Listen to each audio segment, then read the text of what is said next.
Hello and welcome to another video. So, taking a look at Chimera Rune, which I've just nicknamed Mera Rune. Not too crazy or special, and very unrefined. It definitely needs some work to be more consistent and less inconsistent. I guess that's the only way you can put it. I mean, you've got the Mystic Ring, which is a great little card for outing your hand and drawing cards, along with just spell boosting for one, which is nice. Along with the basics of Insight, Trials of Light. Trials of Light is a card I'm not very partial to personally, but it gets the job done. Another one I'm not too crazy about is Wizard, but it does another job as well, with spell boosting the Chimeras, along with putting something onto the board, which you don't really have much of, unless you're using Time Worn. Fire Chain, another card I don't go too much on, but against Serpent and Forest, it's a pretty good card. Unfortunately, I haven't had many matchups where I've been able to use it against those classes, but it's pretty obvious that's what it's designed for, being a one-drop random enemy follower, so, you know, not too shabby. Chain of Calling, one of the new cards, put a random Runecraft follower from your deck into your hand, pretty much guarantees you getting Chimera or Time Worn or Craig. The only three followers you're running in this entire deck that are actually Runecraft based, so that's why you're running very minimalistic follower base. Otherwise, it's just spell boosting, all your standard core for the spell boosts, and 2 Loki, just because doubling the effect on Chimera is absolutely crazy, so even if Loki is removed, you still get that effect, and Chimera can then be played next turn for absolutely crazy amounts of damage, which you will see in one of our clips here, so we'll get right into some games, and hopefully you guys enjoy it.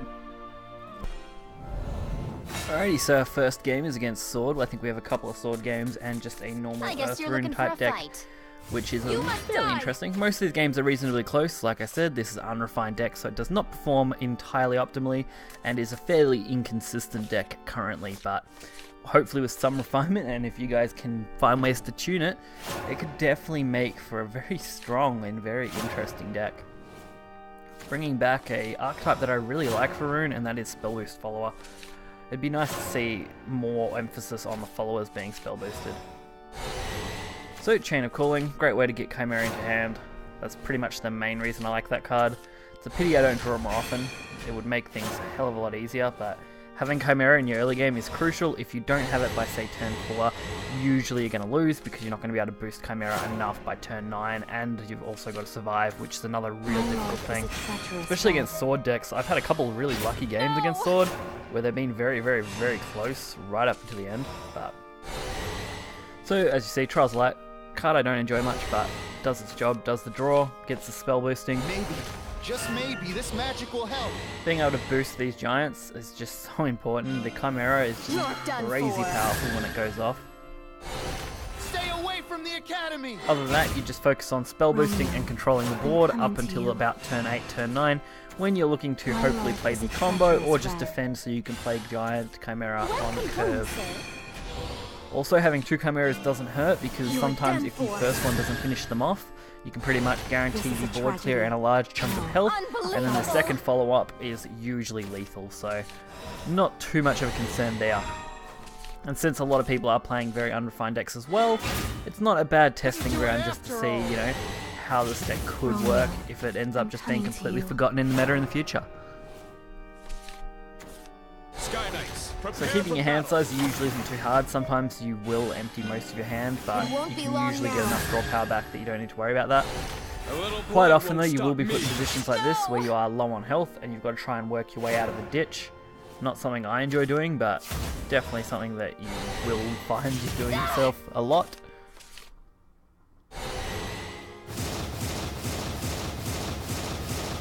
So this is the end. So we've got plenty of early drops and our late game pretty much locked down. Now it's just a matter of controlling and surviving. So of course Albert is a huge problem because they're going to reach turn 9 before me because they are going first. So going first for your deck is optimal if you can get Chimera in your opener and have a decent early game. Maybe, just maybe, this magic will help. But as long as I can keep boosting and putting things on board to contest whatever they play, I am in a pretty good spot. I am still worried that they were going to go for the really hardcore Albert, which is why they were setting all this up, so I was suspecting a loss here. Although luckily, it doesn't seem like Albert was the play they were aiming for. I mean, they do push this damage, This is where things like Fire Chain or Time Warp really shine, along with things like Wind Blast, high damage. My shield. They've also increased the animations, which I like for things like Fire Chain. They're not super slow anymore. It won't be long now. It's just like back in the old days. Turn 9, if they didn't play Albert there, I knew I was pretty safe. Fortunately, they only played one follower as well, the Uriel. And Shield of Flame really wasn't a threat, so I have 4 damage there. The Chimera actually had a decent 18 damage, so I was able to divide that perfectly for lethal. Otherwise, I was a bit worried. If I had have traded the 4-1, I would have missed the 1 damage lethal.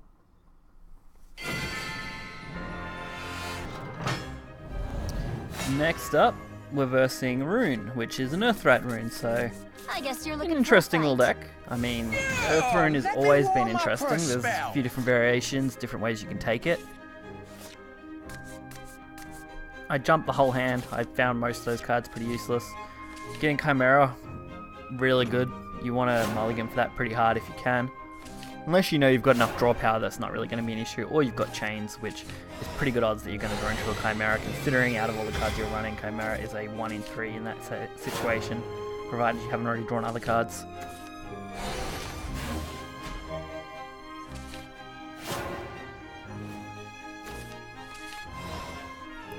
So, Magical Missile, great 2-drop, can't go wrong, deal 1 damage, kills off a lot of things. Also, pinging any damage to their face makes it much easier for Chimera's effect to take in the lethal. So double Chimera in the early, can't really complain, especially when my opponent isn't really playing anything. And I'm pretty much just getting to lure whatever I want for free. Now, Veteran Alchemist, one that I was trying to think of a way to kill, but didn't have the optimal cards in hand to actually deal with. So I go for a semi pain in the ass play, I guess. Wasting, I think, the Wind Blast for the damage of 2. And then just trading with some draw. I'm finished. I could have used the Crimson, but I decided against using it. Just so I could save it in case I needed it. Plus a 1 damage spell is much easier to fit into your curve than a 2 damage spell.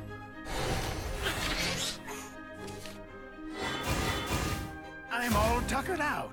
So they do go for the trade. Really no concern to me. They let my Kaleidoscape Glow set up really well. So I was very happy with that. Being able to just draw more cards, continue to play spells, get Loki, which is awesome.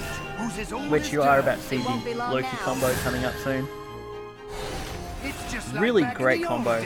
I really enjoy seeing Loki come down and then Chimera's massive damage bursts.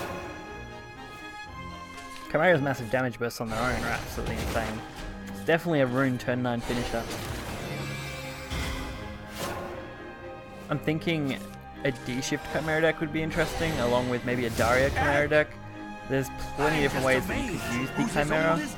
This ends here. And since you have things like Ring, you can actually cycle Chimeras and Darias back in your deck. Meaning you're not burning them.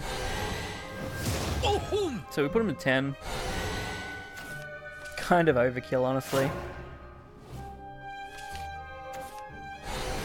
They do try to heal up a little bit. Just sticking it to me, I guess. I'm all tuckered Being like, hey, I got enough Earthrights to deal with you. When in reality, I'm just going to be playing more and more cards. So now we have triple Chimera, so if the first Chimera doesn't kill them, the second Chimera doesn't kill them, the third Chimera is certainly going to kill them. But who needs that when you've got Loki on basically a free board? With 20 health left, you know, can't go wrong with that. If you're taking 0 damage, is below, making my life a little more difficult. High stats means that Chimera's effect has to hit it. I will play a song But of because sorrow. we played Loki, it doesn't really matter what they do. As Chimera now goes from being approximately, I think, 15 damage, which I probably could have just used Fiery Embrace if I had chose to an instant 30 damage. Sorrow sounding. There's 10, 15, so 25 to face and 5 to the follower for 30 total. Crazy, crazy combos that you can pull off. And our final matchup, another sword deck, a very, very close game where I thought every turn was a clock for me to I die. guess you're looking for a fight. You must die! Going second again, not the best advantage position. You really want to first, which I'm sure in most decks these days, first is still going to be the better position to be in, just because you get that whole tempo swing. But not too shabby. I mean, we got the glow, which is a nice way to return, basically blocking off any kind of sword pressure. Not so lucky they don't actually play anything, so I get to play Wizard for free, which is good, boosting that Chimera up. As I said before, Chimera is not in hand, you're pretty much lost, but having Chimera in your early game hand, you have a good chance as long as you survive to turn 9. So they're not really putting any pressure down, so I don't really feel the need to counter too hard. I can kind of just focus on my hand. I did decide to discard the extra Chimera I just drew there and put it back into the deck. It had hardly any spell boost on it, and I didn't really want to get rid of the other cards that I had, but I wanted to be able to play out most of what I had. Strength and beauty together! Floral Fencer. Not the nicest card to have to deal with. I mean, it gets a nice board flow. Great for picking off any unrefined decks. Glow, on the other hand, will stock the hand up, returning those few cards, and letting me just draw what I want. I do take a little bit of damage though, and unfortunately this Luminous Mage doesn't make the situation any better. At your service. It won't be long now. I mean, sure, we have options. We have 2 Chimeras that are just huge by this point. Pretty sure the Chimeras have, yeah, 11 and 7, which is 14-ish damage on the Chimera. 15 plus as they keep going up. You and I, knight. But we still need to deal with these boards before I lose. It all ends here. And Luminous gives them +4 to their current damage total, putting me on a really bad 6. Albert is a pretty much guaranteed lethal. I'm just amazed. I also make a small mistake here, miscalculating how much damage I could actually deal using this fiery chain. Fire chain. For some reason I thought it did a lot more damage, but it turns out it really doesn't.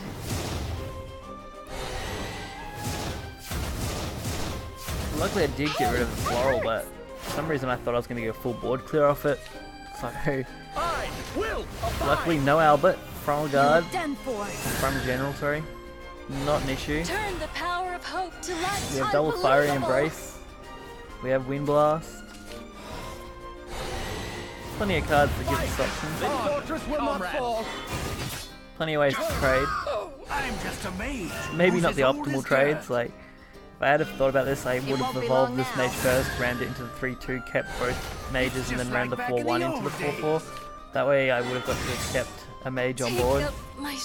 Not that it makes a big difference, because if they do have Albert or basically any storm, I'm instantly dead. But Geno Vanguard, not what they need, and Test of Strength, not a big help. Because of the way Chimera's effect triggers, it will kill this and then hit face, and won't worry about what it spawns due to order of effect. An exemplary battle. So basically giving me an easy lethal.